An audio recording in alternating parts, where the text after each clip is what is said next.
La source de tous les péchés, c'est l'amour de ce bas monde.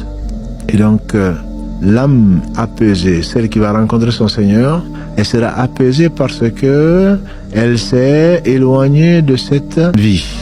Elle a renoncé. Et elle est récompensée. Pourquoi? Parce que volontairement, elle a laissé ce derrière lequel les gens courent. Donc, elle a renoncé à rentrer en compétition avec eux. Et Sahl ibn Sa'ad, quand la grée, il a dit qu'un homme est venu demander au prophète sallallahu alayhi wa sallam, dis-moi, ya Rasulallah, une chose que je veux faire.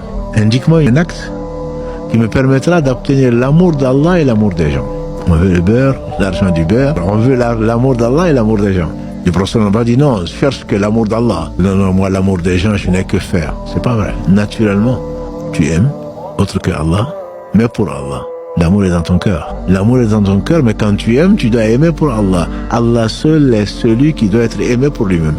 Tout autre que lui, y compris le prophète sallallahu alayhi wa sallam, y compris les croyants, y compris notre belle famille, ne peut être aimé, ne doit être aimé que pour Allah. Ça veut dire que si on constate qu'il y a une déviation, si on constate qu'il y a des choses qui ne correspondent pas à l'amour d'Allah, on doit donc se désolidariser de cela.